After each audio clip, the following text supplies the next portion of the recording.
whakarongo ki te tangi a te korimako. Kōrero flowing out the hook of force. Kaupapa relevant, kaupapa out of bounds, kaupapa exigent, kaupapa paramount. Nā kona whakapiri mai ki te kaupapa tino whakahira whakarongo pi kari mai. Hare mai, o Taringa hare mai. We gotta gather up close everybody. Gather up close everybody. Kani move that body. Kani move that body. Ko rehua kei runga ko tātou ko te tangata. Kei raro anei e mihi nei a taringa kia koutou katoa. E te iwi kua hoki mai. Ko te tūmanako i whai hararei koutou. Pēnei a mātou nei o taringa hoi anō e mihi atu nei mātou tokotoru o taringa kia koutou. Ai raro inga manaakitanga a te wānanga o Aotearoa. Atu i te bustling metropolis Piki Taone o Te Awamutu. Beep, beep. Mimi, kia ora e hoa mape wheana. Pai. Yeah. Kei te ora pai ahau. Ka pai. Good. Ka pai. You know, just while you're speaking, I te me uhuri ana aku whakaaro, aku kōrero ki a koe, I whakapā mai etahi o ngā mātua ki au, mō tātou whakapāho e pāna ki te reo ki te pepe. Ai. Oh, yeah. Yeah, and shared that, that they've taken some learnings from that episode. Oh, good. Yeah, tēnā koe. Yeah, hard out. So good to have you back, Parone, because you were gone for the last episode. Ai. And we also recorded another one that's, in the bank. Eki. Yeah. I peke hia. Wa taku mihi kia kōrua nā kōrua te mauri o tā tātou kaupapa I tiaki I pupuru and kept the fire going. He mea nui tērā. I te ngaro au I tērā wiki I te whare kōrero o Raukawa. So, cool. E mihi ana kia kōrua. Engari whakapono au kia kōrua. Ai, Tino. tātou, I pai yeah. Yes, Hoi nau pai ana ki te noho tahi anō tātou. Kia ora mara. Tātou noho tahi I tēnei tau. No reire mihi ana. Hau koe, hararei tonu ana te hine ngaro ko. Hoki hara. a tinana nei. Yeah. E hoki mai ki te mahi e rua wiki ka mahu e nei. And hoki mai te mane. It wasn't that I didn't want to be here because I was actually looking forward to coming back to mahi. Engari, tairawa mai ki te tari kārongo au, ko te tīnana nake kei konei. Yeah. Ko te wairua kei whēra e rere ana. Me te ua kia uru anō au ki nā mahi. Ai, e pai ana. And I did miss, even though I was right into taku hui āiwi I tērā wiki, te whare kōrero o Raukawa, I was thinking of you both. Yeah, and tātātai kaupapa. Me maua hoki. And just a shout out to kia koe Robert Tūkere, tēnā koe. Kia ora. E hoa, hara mai koe ki te mihi ki au o tira kia mātou o Taringa I te paukau. Yeah. And we really like that, e hoa mā when people, just come up to us and give us a kia ora and say how much they like listening to the show. Definitely. Yeah, while we're on that, mihi ana kia koe te prata Ben Ngauma. E manako ana koina o ki tō ingoa tuatai, koe ware e au, bare he ngauma no Ngāti Kuri hoki, te kōrero, I kōrero tāu I te wai tūtakitaki ai tāua I ngā puna kaukau nei I Te Awamutu. So, yeah, it's nice to hear feedback.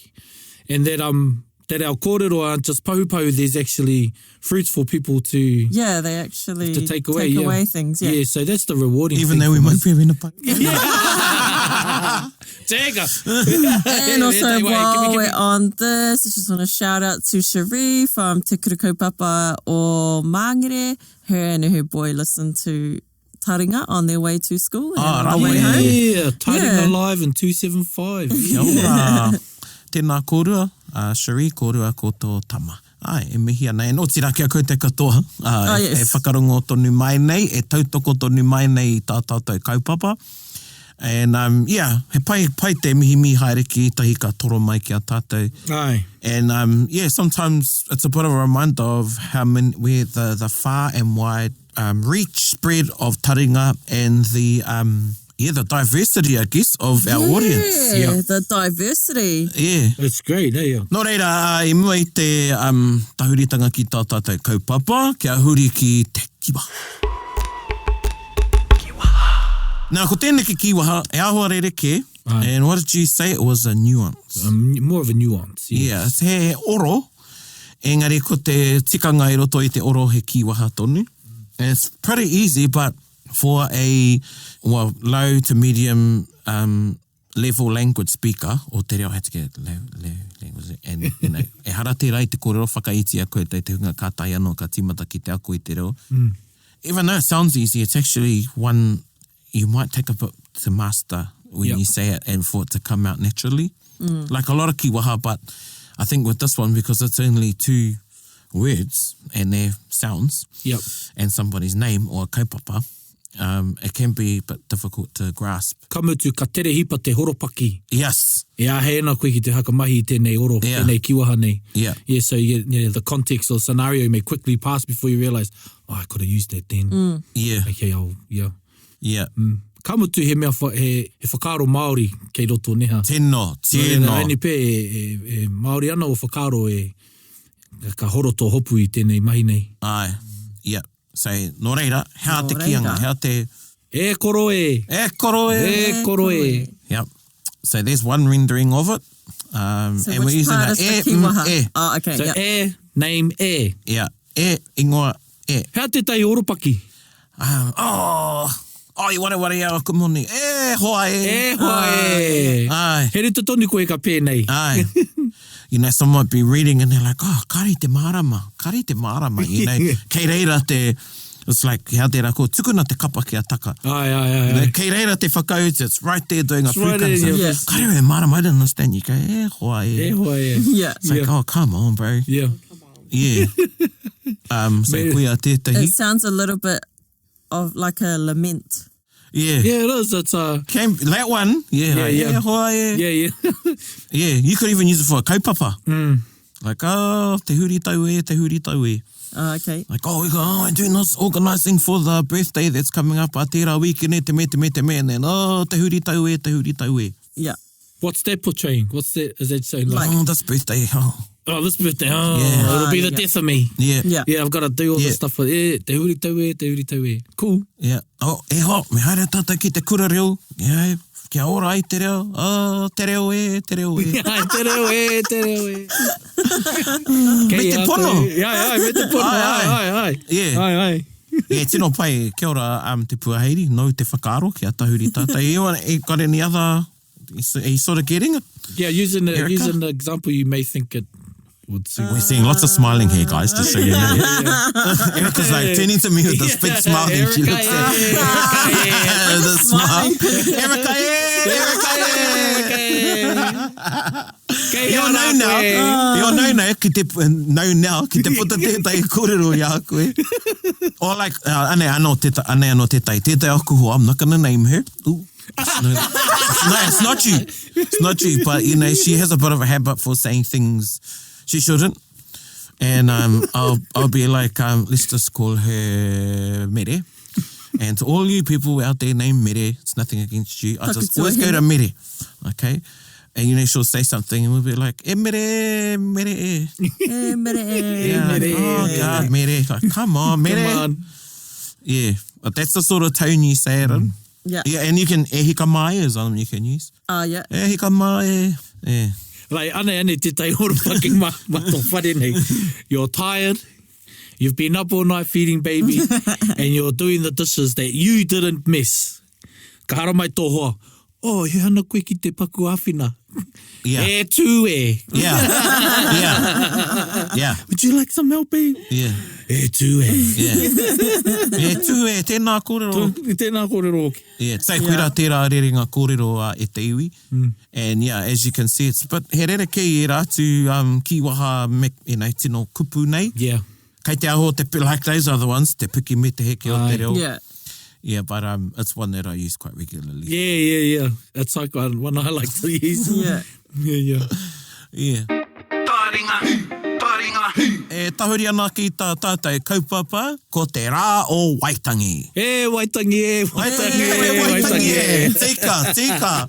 Tēnō hanga e tērā Waitangi. You know, especially with te kowheori, te kaumā iwa. Ai. Ne? Mohi ana koe te hea tēnā, te kowheori, te kaumā iwa, tēnā koe Leon. Koina te kupu ki te COVID-19. How no te kowheori? Kowheori. Kowheori te I'll just kaumā say it iwa. real quick. Yeah, Kowheori. kowheori. Yeah, took me a while to get that, you know, kia whakawhenua tērā ki taku arero, because I was a couple of times I said mate kio frene, but it's not. It's coffee ori. Mate kio frene. Yeah. Kio kei ara koe. And taihoa ka whakamara mai te whakapapa o tērā kupu a tētai atu taringa. Ai. But, yeah, so, you know, kei te raru etahi o ngā kaupapa, I see that Tāmaki Makaurau has cancelled some of their Waitangi events. So that's why we're going, Waitangi. It could mean a lot of things, actually. Yeah. I see things are continuing on at Te Ti. Ai. Yeah. And at the Waitangi grounds. Yeah. I know some iwi have said they won't be going this year because of the threat. Because of the threat, yeah. And even we didn't travel north this week. We're meant to be up there now, but Yeah. Pera te pi nei me haumaru. Yeah, me haumaru. Ka motu e tautoko ana i ngā whakatau a te iwi. Ana. Koia. Yeah. Yes. Tuko nā te iwi kia aro rātou, I tēnā o te aro mai ki ngā mehi ana ki tāre ki te tautoko. Ai. Koa, kei au ngā āhenga I raro I te ture. Engari, e whakaro nui ana ki taku iwi. Koia. Exactly. Kia ku iwi. Yeah. You know, so no reira ka whakaronga au ki ngā whakatau o te iwi. So anyway, a popo ko te rā nui whakaharahara. E whakanuiti ai tātou te hainatanga o te tiriti o Waitangi. E hia rautau ki muri? Was signed in 1840. Ai. 1835 was te whakaputanga. Wakaputanga. Te wakaputanga. About. O te wakamenenga. And te wero. Ai. On there, remember? Ai. Do you remember some of our facts? Te wero. From last year? Because what we done last year, if we go back, hoki whakamuri, we came to this, because we wanted to do something e aro ana kia Waitangi, and I hoki mai mātou me te hi meka. Ai. Do you remember your fact you shared? Do you remember one of them? E waka O mahara e. Oh, makere ana o whakaaro. So, you know, mātou nei e te iwi, we try and change it up because, to be honest, you can hop on Google Waitangi, you know, so for us, mo taringa nei, ko tā mātou he, you know, kia rere ke te titiro that we take an angle. Yeah. And talking about Waitangi. So I've got together some whakataukī that are pertinent Kia ora. to Waitangi. And actually, tēnei whakataukī, we're going to start with nā tētai tangata Pākehā. His name was Hobson. Ooh, Hobson. Hobson was the first, koe te governor tuatahi. Governor. Ai, kia ora. Governor. Yeah. Tēnā koe, governor. Served as the first governor of New Zealand. He negotiated the Treaty of Waitangi with the Māori me ngā rangatira, which granted England sovereignty, e ai ki a rātou. He was also a co-author. E ai ki a rātou. Yeah. And Yes, kōrero nui tērā. Koia hoki. E ai ki te mea Pākehā. Yeah. And this is something that I think maybe 2 Waitangi episodes ago, we talked about the difference of reo and the understanding of rangatiratanga, which was coined in Te Tiriti o Waitangi. Tino rangatiratanga, and then there was kāwanatanga, and, you know, ngā rangiruatanga, e pāna ki te reo I roto. Miki, ko te reo I whakaro rā o tātou tūpuna he pēnei kāri te pērā. Yeah. So what we believe, and what we still say, is what interpret the treaty is through te reo Māori. Yeah. Engari kāre hangai ana. And that's why at te we got to have good translators. Got to have good translators. You know, I can't imagine, you know, these days when you draw a government document up, you know, legislation and, you know, all these, you know, he nui te mahi ki te whakamaori I tērā. Ai. And to know that they pretty much translated this the night before. Yep. It And, was somewhat you of know, some haste. Thinking back Haste, in those But clumsy. days, Yep.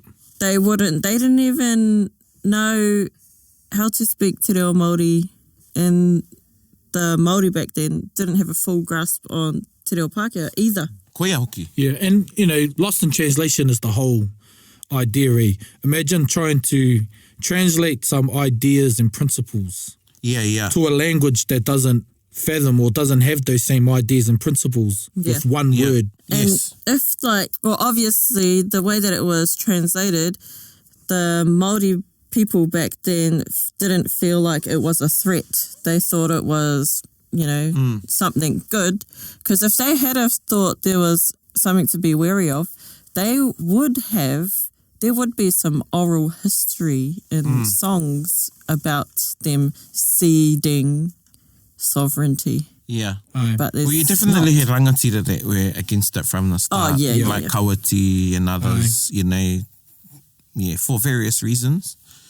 But, you know, while we're on Te Whakamaori translation, and this is one of my te o ngā whakatauki pai ki au, but I had to look up the Italian because it is Italian, and it is traditore, traditore. Traditore, traditore. Traditore, traditore, which means the translator is a traitor. Hi. What does that mean? So even a good translator, you know, even a good translation of something, you won't can't get translate the a value, you know, a lot like Yeah. take the word Yeah. mana, for example. You know, we can say power, prestige, Integrity. Integrity. Yeah. you know, yes, it can mean all those things, but when However. when you have a relationship with mana and you know what it is, Māori nei, you don't have to use those words. It doesn't sum it up. Which is something to look in this day and time where we have a lot of, we have Te Tiriti and the treaty and a lot of ture and obligatory contexts and within contracts and ministry stuff that where you start to lose, I believe, the actual essence or the wairua of the words and the terms that are used, and they can get a bit light of their meaning. Ana. So anyway, back to Hobson. Hobson. There you go, te iwi, it's a little wānanga. Yeah, mea As we rawatu. do, i runga i a Taringa. Ko te kōrero a Hobson, te probably has, and this is one of the, and lots of people love shoving this in our face, eh? I hear it used sometimes to whakahe te Māori. Aye. When we, i te wā e kōkiri ana te Māori i o tātou whakaaro, and mana motuhake, this sort of gets chucked back at us, I feel. Yep. Sorry, I shouldn't be putting any of my things on, but, and also in Hobson, Lieutenant Governor William Hobson, may I say, said this famous line, he iwi tahi tātou. He iwi tahi tātou. Yeah, he didn't say kotahi. That's the modernised version of what he said. So, ko te reo, tuatai, e tika ana tana reo? Ahau nei ki oku nei whakaaro kao. Aye. Yeah. He iwi tahi tātou. Yeah, he iwi tahi tātou. We're a sweeping tribe. But who knows, maybe they used to talk like that when they say, oh, he tahi tātou. I don't think so. Yeah, He yeah. kotahi tātou. Anyway, we are one people. So let's have a look at that whakatauki, that, I didn't even call it a whakatauki, I guess it was tētai whakapuaki nā.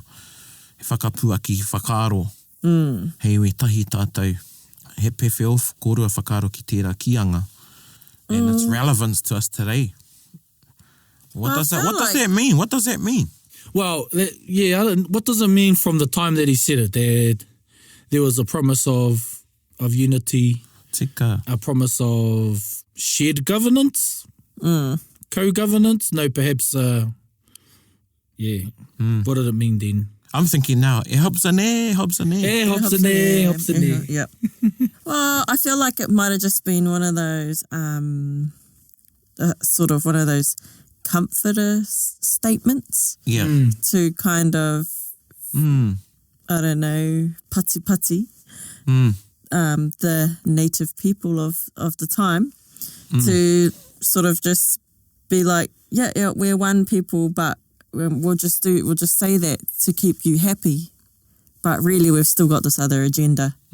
Or maybe he did mean it, that we are one iwi, and thus you come under the protection of the Queen as well as his order, as well as her order, and the order of this governor. Yeah. Yeah, koina, e whakaaro ana i awo, kei raro rā tātou i te ture kotahi. Aye. I'm reminisce the flag of Tamakai Moana at Maunga Poatu, and I think it says e rua ngā iwi kotahi te ture Kia ora. on the kara. flag. Anyway, this is a recurring kōrero that comes back i te wā o Waitangi, Aye. a te kōrero o te Hobson. Me te kāhui a Hobson, Yeah, me tana kāhui. me tana kāhui. He iwi tahi tātou, he iwi kotahi tātou. Yeah, waiho tērā mā koutou. What do you think? Do you think, I know, we're not. Tērā pia ai, kei te whenua kotahi tātou e noho ana, but he rere kia anō tātou i a tātou. Yeah. Engari ko tō Ei, ko tō whairawa ko tōu, ko taku pōhara ko tāku. Ana. Yeah. You know, so. Yeah. I mean, even, you know, in all honesty, tātou te ao Māori, ka ki tātou te iwi Māori, was that ngā iwi Māori? Ai, kia ora. Hey, are we really serious about te kotahitanga? Yeah, te kotahitanga. Kia ora. And these are things, you know, and it's not new discussions or wānanga. These are things that have been the ethics, have been the values, mātāpono of movements like the kingitanga, the kotahitanga movement, rātana, just to name a few. Yeah. Yeah, it seems to be this far off goal. This ideal, of kotahitanga. Yeah. Yeah. Koina pē tētai me hei wānanga mā tātai. Hea te kotahitanga. Kia ora. Ki tā te Māori titiro. Ai. Yeah. Hoi, no, he wānanga no pē tērā. Mā te rere kētanga e kotahi ai tātou. Koina. Yeah. Okay, well, let's say that's enough. And, you know, just remember too, tētai wā, I went for a walk. I was staying at, what's it called now? Where there's 8 buffet stations are. Oh, Cordis. Yeah, now it's the Cordis. Oh, the Cordis. Hey, look, you got a free plug. Anyway, hare ki te whiko, I went for my walk and went across the road, not realising there was a urupā there. The Simon Street urupā, old urupā. And I went past Hobson's grave. Ooh. Yeah. And I said my piece to him, so, just letting you two know. Pono? Ia, takotoa nei tana kōwhatu. Yeah, karau i... Peha tō tuku. Ai mihi au ki ana, nā tō tiriti, i raru te iwi Māori. Ai. Ai, kare tika o mahi. Oia no takoto mai. Ai, takoto mai kararo nei tēnei priti, hei moinga mo te kainga kore. E whia kēnei, nira. Ai. I reira, ai.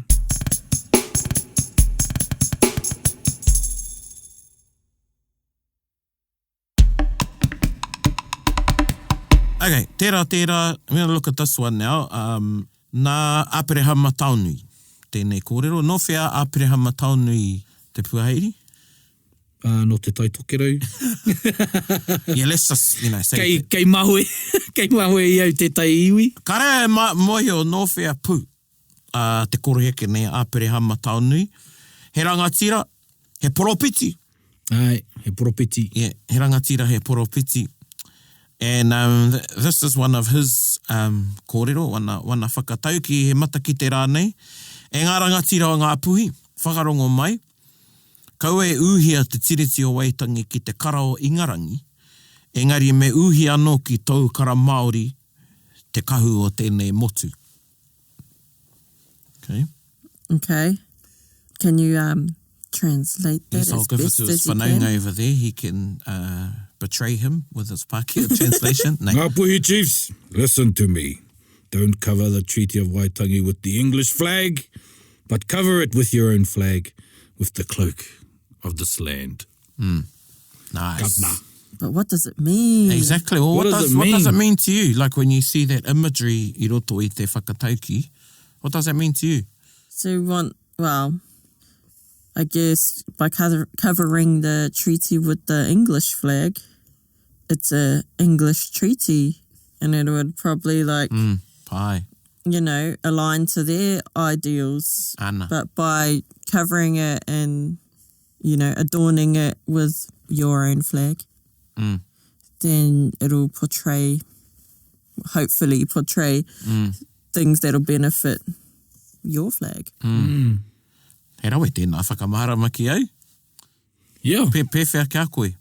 Whakaro ana ko te ingarangi, ko ngā kara e rua o ko te kara Pākehā, e kōrero ana mō ngā whakaro Pākehā, ture Pākehā. Everything Pākehā, āhuaranga Pākehā. Engari ka uhia te treaty ki te whakaro Māori. Yeah. Mā reira te ngā mātāpono Māori e hua mai ai. Yeah. So it's like making it fit you.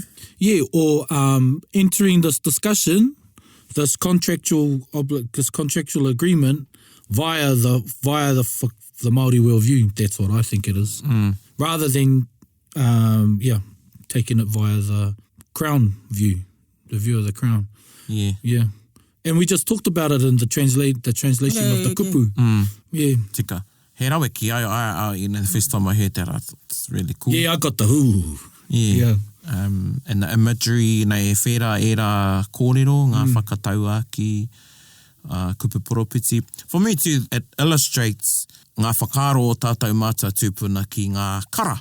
Kia ora, te mana o te kara. Yeah, Right, yeah. Te mana o te kara, and you know, again, we now have a kara or flag tradition i te iwi. Ai. So, most tainu we call it a kara, or a kala. And I know other iwi do too, call it a kara. And the haki to us is the Union Jack. The Union Jack, Yeah. Yeah, so we use kara for kara and haki for the Union Jack. Yeah, aini pē, kaupapa kōrero pai mō tētai atu wā. Yeah, Ko ngā kara Māori nei. yeah. Yeah. Well, that's what, yeah, it illustrates, you know, when you think Te Kōti had his flag. Yes. Yeah. And it's become a part of our culture. For Yeah, a and lot you of- see a lot marae of and hapu, they bear their flags. Yep, He mea nui te kara. yeah. And I know one of the big uses for it was being able to trade within New South Wales at the time. You needed a flag to show where you were trading from. True. And I know that's one of the reasons of the origins of the independence flag. They needed it to show that they were a sole trader. Soul traders. Yeah, some around that way, that kōrero. So kuia tērā kōrero, nā āpere hama taonui, whakaro e ngā rangatiro ngā puhi. And usually, when I heard this, it was bereft of the whakarongo e ngā rangatiro ngā puhi part. So it's cool, tērā. E ngā rangatiro ngā puhi whakarongo mai, kau e uhia te tiriti o Waitangi ki te kara o Ingarangi, engari me uhi anō ki tōu kara Māori, te kahu o tēnei motu. What sort of time period is that Whakataukī from? It says, to my source, it says, these words were also spoken by treaty signatory Aotearoa Taonui in 1884. Ah, yeah. Oh, okay. Yeah, and he was involved in many tribal So it had initiatives. already been around for good Yeah. 30-ish, 40 years. Yeah. 20 year, 40 year. We got to remember too, the 1880s, what was going on, a lot of what was going on in the wars. 1880s was the land court hearings Land court hearings, aye. as well. Yeah. So you had a lot of tupuna giving their evidence, ngā kōrero taunaki, and i reira ka kitea i nā mahi mūrere a te kāwanatanga, Yeah. ki te tango i te whenua, Yeah. i te Māori. Those would be interesting to look up. Where would those archives be? Museums, Toombul. Yep, so we can go to your local Māori land court. Oh, of course, Māori Land Court, the MLCs. Yep, go in there. Oh, there's a search database that Auckland University offers. You go in there and search what you can find in the land court minutes. Yeah, very, very interesting. Very, very interesting. That would Yeah. be very interesting. And I think this is the big thing to encourage people who want to rangahau is to take your rangahau one step further and actually have these types of outings. Yeah. That's where you start delving in, that's when you start grinding, and not so much from, you can go Google Scholar, here's a hake te ui, Google Scholar and research some of these terms, or whatever tupuna name you want to use, but you go to MLC and you actually get to see the handwriting of some of your tupuna and stuff. It actually gives it another dimension. Ana, yeah. Hei, waiho tērā kōrero ki te taha. Ana, engari, e haengai tonu ana ki te tiriti o Waitangi. Ai, ka mutu me Tērā. te hāngai tonu o ngā ahuaranga o mohua nei. Ko ia. Now, this is one of my favourites. And again, no roto mai o te taitoke rau, e ki ana ko te tangi tēnei a Kawiti. Te ruki Kawiti, no roto mai o Ngāti Hine, nera. Ai. Ne mara. Tētahi o ana, koina tana Tētai o tino. ngā toronga, ai, tona Yeah. ringa kaha o Ngāti Hine. And this was 6 years after, made it as par, 1846. So 6 years after, he says, e te whānau, i te pakanga hau ki te atua i te pō. He oe ki hai a hau I mate. Nā reira takahia te riri ki raro I o koutou waiwai. Kia au ki te whakapono, he pōai Pākehā koutou, he pōai Pākehā koutou I muri nei. Yeah. My illustrious warriors and people, I had war with God during the night, but I survived. Therefore, I call upon you to suppress war underfoot. Hold fast to the Christian faith, for the day will come when you will become labourers under your Pākehā friends.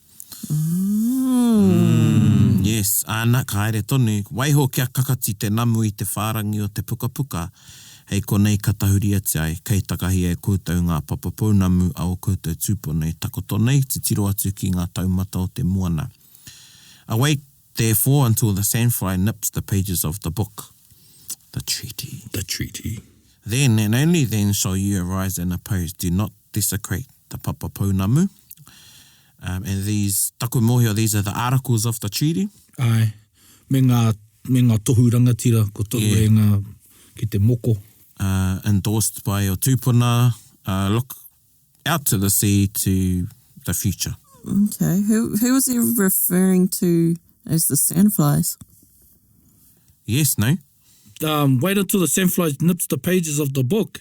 Kia haune e whakaaro anau mo te wā, kia tai mai.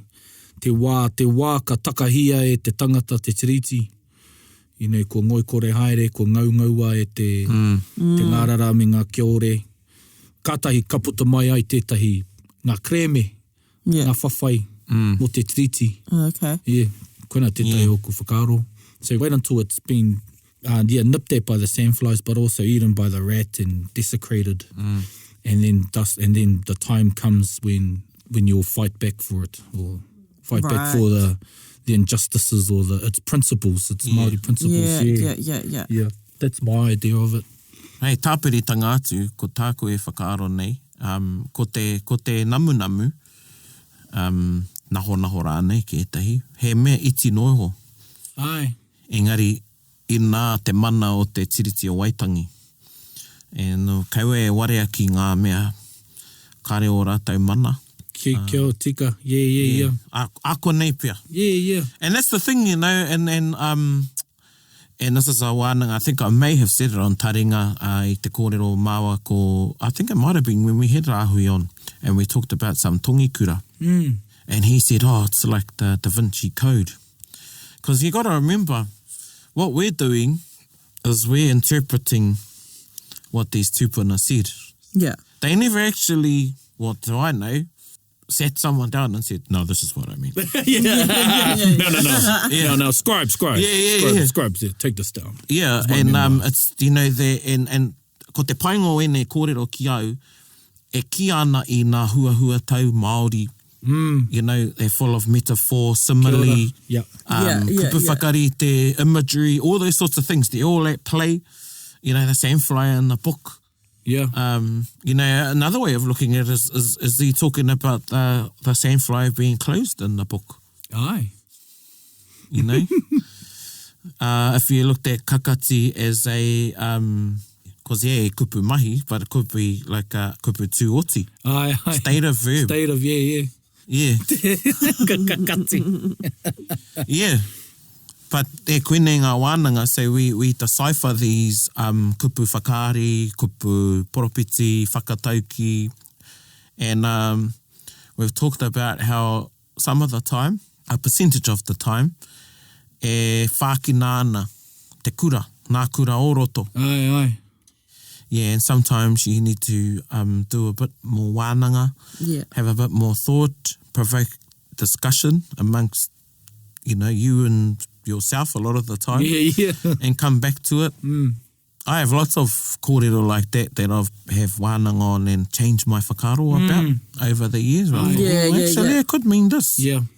And because you say, and I know a lot in the north, especially in Ngāti Hine, they're really good at maintaining ngā whakatauaki, ngā kōrero o rātou tūpuna. And so they'll take it, and based on whatever take they have, they'll use a certain piece of it to embellish or to enhance what it is, or enhance their kaupapa or what it is they're saying, and used really well when it's done well. But what I find profound is the following line. So it says, you know, wait until the sandfly nips on the pages of the book, and then, and only then, should you arise to make your challenge. Make sure you do not desecrate the papapaunamu. Yeah. Now that's the... Like, so what is the right time, and how should you issue your challenge so that you don't desecrate the papapaunamu? And what is the papapaunamu? Yeah. So that's So there was a time, and going back ki ngā ika āwhiro, e porotehi ana, and I know i tōna wā rā koetai e mea ana, hei aha te tiriti. Ai. Like, throw it out. And then the sort of change was like, actually, no, honour the treaty. Because ki te huri koe ki te takahi, te tiriti, kai te takahi koe ngā tūpuna. Yeah. Nā rātou nei te tiriti I Trampling haina. on their hopes and their dreams. Yes. Yeah. Like, there's the belief in the kaupapa. Yeah. I feel the same about the kingitanga, you know, where people say, oh, the kingitanga's not me. And I was like, well, your tūpuna, Ai. what's wrong with having this ideal and this, you know, we're back to kotahitanga. Yeah. It's all relative in e wānanga. What's wrong with having this ideal and this aspiration of unity and mana motuake? Karekau. Yeah. Yeah. Karekau. Kamatu, e whakaro anu ki te hunga e pērā nā o rātou whakaro. Kia haunei, ko warea kē te rātou e ngā nekehanga. Ana. I think they've more overcome with the moves or the current events instead of the principles of such a movement. Yeah. So it's more about the idea, not te the person. kotahitanga, mana motu hake, Yeah. te pupuru I te toto, te pupuri hoki I te whenua. Mm-hmm. You know, I'm sure you could agree on those things, Yeah. you know. And so, yeah, the same thing with te tiriti. There are people that think it's a waste of time, the others think that it's a good thing. But when you do go against it, make sure you're, I don't know, steadfast in your kaupapa and knowing who signed it on your behalf. If you come from some of the tupuna that signed it and the many versions that went around the country, and also understand as to why if your tupuna didn't, then understanding that as well. Yeah. You know, to give your stance a bit more strength if you want to make that stance. The last thing I want to share with us, te awa wānanga and kōrero about, is something that when I was learning about rātana way long time ago, and it was a kōrero that was shared with me. And it was when rātana went to visit Prime Minister Michael Joseph Savage at Parliament, and he put 4 items on the table. It was a riwai, tētai riwai, so a potato, tētahi wati kua pakaru, a broken watch, a tiki pounamu, hei tiki pounamu, me tētai huia, rau huia. Oh. So a broken watch, a hei tiki, and a huia feather, and he laid them on the table. Are these items must be all symbolising? Imagine if someone rocked up to Jacinda Ardern's office today. Like, take it in context. Yeah. So this is like the early 1900s. You know, ka pēwhia, if someone went into Parliament, I nāianei and said, organise us a hui with the PM of today, which is Jacinda Ardern, and rocked up and put a potato, a broken watch, a tiki pounamu, and a huia feather on her desk. Yeah. And, you know, by appearance, you're a humble-looking person, eh? Yeah. You know, you're not, rātana. Yeah. He was a Imagine, humble-looking person. What a cool. Imagine if they went on social media. Could you get past the security checks? Yeah. Yeah. There's a security breach here. Koina He's got an uncooked potato. Could be used as a weapon. A broken watch. I think it's a waste of time. Yeah, pie. Like, yeah. You can use that one. Oh, Yeah. Yeah. And a huia Just to put everyone in context about, rocking up Yeah. to Parliament with these. Yeah, and So- unless you have special papers, you can't have a huia feather on your person. Nah. So anyway, Erika, ki a koe, what do you think the riwai symbolised? The riwai, it's not, that was introduced vegetable. Good. Ooh, that's a good one. So, that must symbolise the new people, Could be, yep. maybe. Yep. Maybe. Yep. That have come, or trade. The watch may be new technology. Broken watch. It was a broken watch. Technology that doesn't serve us. Mm-hmm. A hui is very, very rare. Mm. So that's got to represent something very important, very treasured. But so could the pounamu. Yeah. But you can't get huia anymore. So that I would place that above pounamu.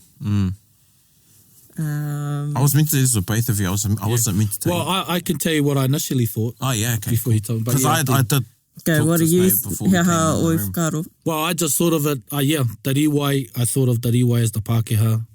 The watch is their concepts of time and how they could be, how it could be trumped or how it could be found undone. And the Pounamu and Hui, I just thought they were the opposites, the whakaaro Māori and the whakaaro Pākehā, really. Yeah. That's what I thought. What did you think those things symbolised? Yeah, exactly. I thought well, I just halved it and I saw them basically tikanga Pākehā, whakaaro Pākehā, tikanga Māori, whakaaro Māori. Okay. Yeah. The two, the articles are 4 articles. Oh, yeah, there are 4 articles in the treaty, eh? Yeah, true. Yeah. And remember what the last article was called? Whakapono. Yeah. I and don't it know was what called the Kalenzo. The Kalenzo Clause, Yeah. aye. And that's that was right. to keep the Catholics happy. Aye. Pompelia. Pompelia was... Anna. He was It was right in about the air. religious freedom. Yeah. So, I reenacted the little wānanga that I had with the person when I think I was about 15 when I heard the kōrero. And when it was given to me, Yeah, cool. he asked me, what do you think it means? And yeah, I think my answers were as good as your fellas. But anyway, the riwai, kare te riwai e tupu, kare tae te riwai te whakatupu mehe me kare o whenua. Che. Yeah. So he's saying, if we're to be we're a self-sustaining people, it's about community as well. Yeah. So we can't look after ourselves if we don't have whenua Kia ora. to sustain ourselves. So, and again, it's all relative. Mana motuhake, mana whenua, te whanaungatanga o te Māori ki te whenua, our relationship with whenua. The broken watch is that the mechanics of the law were broken for Māori. Kia ora. Yeah. And the third one was the Pounamu represented te mana o te iwi Māori. Te mana, te wehi, te tapu, rangatiratanga, e rāhuatanga. Yeah. Again, and so- it was a hei tiki, eh? Yeah. Yeah. Yeah, so, and tiki symbolised first man. Yeah. And the huia whether was e tohu, no te ariki, no te rangatira. And I think the thinking behind if the Prime Minister could deliver on or support Rātana in his cause, and this is where Rātana got a lot of support because yeah, it wasn't just about his religion, but he was passionate about te ao Māori, te Treaty of Waitangi, and that's the reason why he got a lot of followers. Yeah. Yeah. It wasn't all about his whakapono, but it was all part and parcel of who he was and his His whakapono. political stance, Yeah. which is evident today. You know, there's a lot of kōrero Ana. about Rātana. Yeah, and Yeah, bueno. especially, kia ora Rātana, it was Aye. his birthday i tērā wiki, Aye. and it was a piki hui Rātana, and it was Yeah. closed off. Oi. Yeah. Ka pai, tēnā koutou. Thank you, my morehu. Aye, my morehu. Yeah, so that's what, and if the Prime Minister could help Rātana deliver on this in his cause that ka noho ia hei rangatira. Yeah. So koia tērā mahi a Rātana. Cool. That's cool. It's pretty cool, eh? Yeah, and just the symbolism, man. Yeah, you know, hara.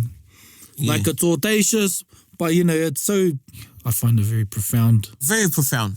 You know, because now I would, if I saw someone do that now, I thought it'd be a bit cheesy. Or corny. Or what's it called? Staging? Yeah. Stage? Yeah. What te ate nā kupu Pākehā rā? Yeah. Yeah, kōrero ana mo te whakaare. Contrived. Contrived, yeah. Yeah. Doing that, especially because now we're Or you we're in get the- laughed at, You get laughed at. you know. You'd think you were a few sandwiches sort of a picnic and you'd get escorted off. It goes to show though with that imagery, I'm sure that you both will remember it forever now, that kōrero about what those meant. But when I did hear what it meant, I remembered it, Yeah. you know. And I actually got sad when it was explained to me about what the potato meant. And Yeah, even that is you can so unpack sad. that, like Yeah. i te wānanga mātou ko Che me tana wahine, and we're talking about Māori economic models Kia ora. and talking about investment and distribution and separating that into your eating potatoes or eating kumara and your seed, because you need seed. Right, yeah. Aye. Yeah, anyway, ka waiho te raki te taha. Yeah, pai tēnā. And just a little funny story, when I was in Turtle Island, aka America, and I noho mātou ki tētai o ngā iwi was Iwi Lakota, and one of our kaimanaki who befriended us, he carried a satchel around his neck. And he had a bit of, had some rongoa in there, some sage, and some other things, and this watch. You know, and I saw him pull it out, and I said, oh, and he's, oh, yeah, this is the sage, and this is the te me. And I said, oh, does the watch mean, you know, it's the, you know, now is the time, and or they've run out of time? He goes, oh, no, it's to tell the time. And he like gave me this look, like, and I was going, well, come on, because, you know, it was quite a... Prone. Yeah, fraude.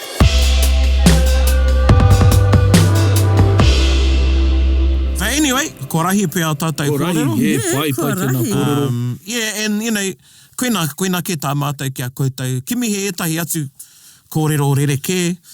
So, again, small relative to the Treaty of Waitangi. Yep.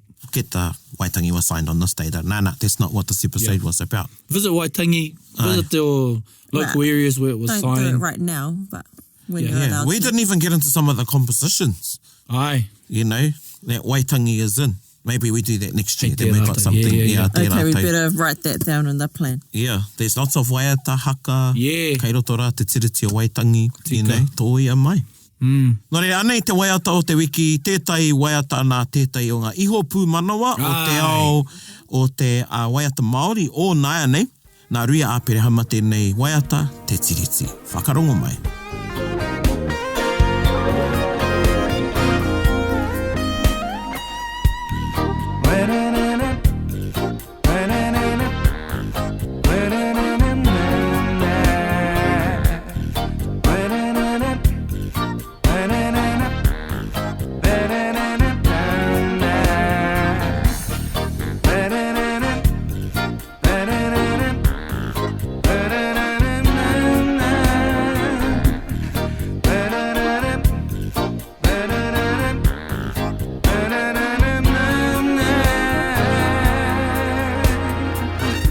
Nei te tiriti,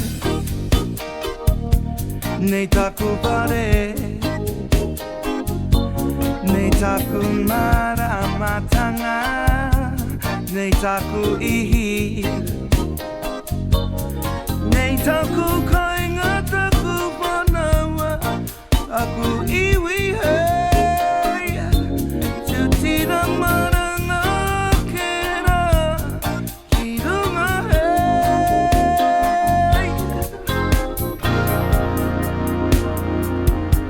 no konei rā aua I puta ake ai He whakataira ngā reo Māori Ki ngā pito e whā Oi nei te reo whakamihi Kia koutou e Nei rā te reo whakamoi miti Kia koutou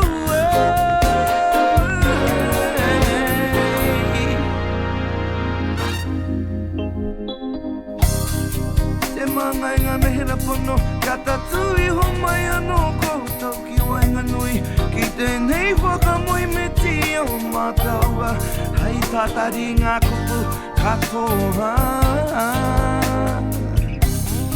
E te mangai ngā mehera pono Wakaungia mai mātaua Ki roto ki tō koutou anō hanoa Pai here tia ki te rangi māri e Ngā wā katoa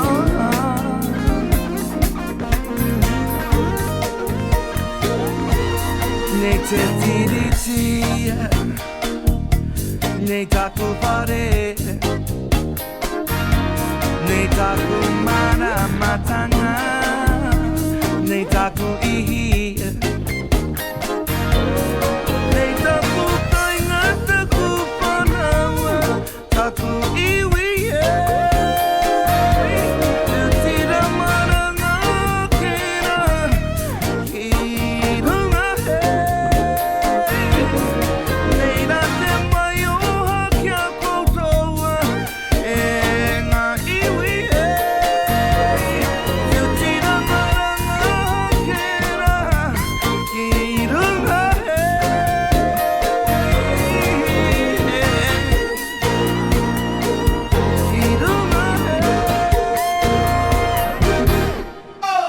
Kani move that body. I gotta say, Ruia is one of the best.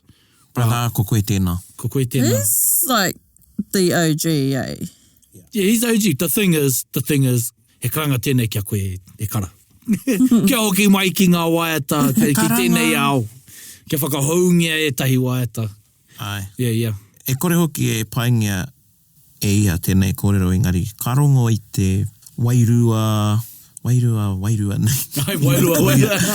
Wairua, anō ko te wairua poropiti. Tika. E rere ana i wana waiata. Me te hāngai hoki he morohu ia. Yeah, very prophetic I find his compositions to be. And I like how he pairs them with easy listening rangi. Yeah, oh, he's got great rangi. Te reo Māori me te reo Pākehā. Te reo Māori me te reo look at the south side of Bombay. What's the time, Mr. Wolf? Yeah, man. If you look at the, ngā kōrero, ngā kurahuna o tērā waiata. Aye. Anyway, this episode wasn't about rea, but he mihi kia koe. Kara wā. Kia piki te ora kia koe, ngā manakitanga kia koe, kia koe te koto whānau, aha kua kei whea koe. And tēnā tātou e hoa mā, thank you, that was a good one. Another Waitangi. Yeah. And I love this because what it is, it reinvigorates our understanding of the treaty as well. It gives us another dimension. Yes. And because, what I want to do for myself is take some meaning out of what Waitangi means because what happens is emotions start getting in there. However, what it does, it blocks your future. Kia ora. And, we can look at our past, but it doesn't mean our past has to be in our future when we look at it. Yeah, and block your future. And block your future. So that's how I like to look at Waitangi Day, or Waitangi, or everything that comes from it. And what it means to me is the foundation of our nation and how inclusive it is. Just to remember that in order to be a good host, you also have to be a good manuhiri. So I think that's in the treaty. Mm-hmm. Ka pai. Anything else? Ka nui. That was really good and a really good idea, Praone. Mihi mai. Praone! O makaro e! He knows going to be o whakaiti, but no. But no, i mohi au ka paingia tērā kaupapa e tātou, because e pai ki a tātou te kōrero reo, me te wānanga, and it's really good that, ki oku nei whakaro, that our ngai taringa hears the wānanga, e me nui tērā. Yes, sei, tēnā tātou e karema, engari me kore ake tātou. Sei, mihi ana, o tira, nā, mihi nui ki a koutou, ngai taringa, huri no i te motu, puta atu ki te ao, aha koa he aha, popo e meheme puta ana koe me o koutou whānau ki te whakanui a Waitangi, ki te aha rawa rānei, tēnā, tukua tētai whakaro, ki ngā mātāpono o te tiriti, o tira ki ngā tūpuna i whakapono ki tērā kaupapa he oranga mō tātou. Hoi no kia tau te uru ora ki runga ki tēnā o koutou, tōna wā, me ki a tērā wiki. No reira, i runga i tērā heikona maira. Heikona. Ai, kau ki te. Bit whakaronga pi kari kari, gather up close everybody buddy. Taringa. Yeah, tahuri mai ki yo, whakarongo ki te tangi a te kori mako, kōrero flowing at the hook force, kaupapa relevant, kaupapa out of bounds, kaupapa exigent, kaupapa paramount. Nā kona whakapiri mai ki te, kaupapa tino whakahira whakarongo pi kari mai, hare mai, o Taringa hare mai, we gotta gather up close everybody, gather up close everybody. Kani move that body, kani move that body. Taringa, he mea tuku nā te wānanga o Aotearoa, nā te māngai pāho I tautoko. To listen to more episodes, search for us on your podcast app and subscribe. Taringa, whakarongo mai.